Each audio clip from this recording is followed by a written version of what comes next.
કદર એમની ન કરશો જે તમને બસ ખાલી સારા લાગે છે. કદર હંમેશા એમની કરો જે તમારી પણ કદર કરે છે. ઘણીવાર એવું જોવા મળ્યું છે કે કરોડોની ભીડમાં એક તો એવો માણસ હોય જ છે જે દિલથી ઘણું સારું હોય છે.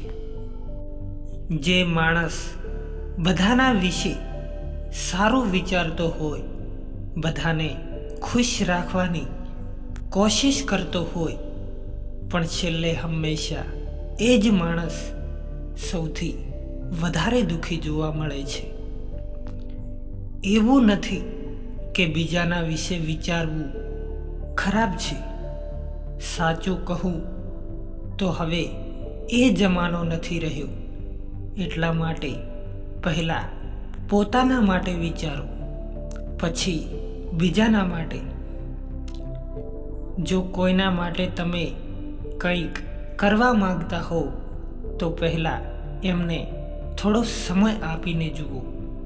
જો એ જ સમયમાં એમને તમારી ઇજ્જત રાખી લીધી તો તમને એમની ચિંતા કરવાનો હક પણ છે અને એમની જરૂર પણ છે.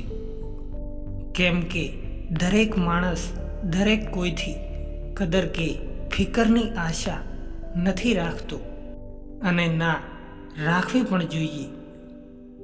કદર અને સમય પણ કેટલા અજીબ છે ને.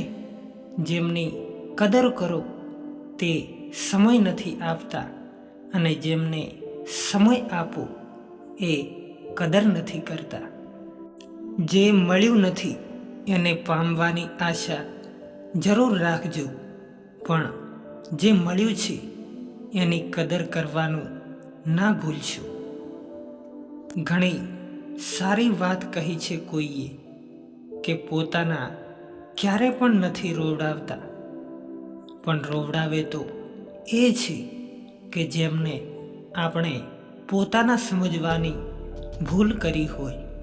કોઈએ સરસ મજાની વાત લખી છે કે પસંદ તો ઘણો છું બધાને, પણ જ્યારે એમને મારી જરૂર હોય ત્યારે.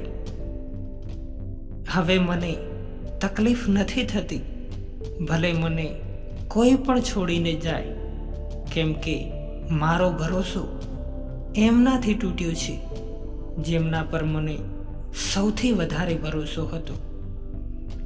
હદથી વધારે ખુશી અને હદથી વધારે દર્દ કોઈને ન બતાવો, કેમ કે જિંદગીમાં લોકો હદથી વધારે ખુશી પર નજર અને હદથી વધારે દર્દ પર મીઠું જરૂર લગાવે છે.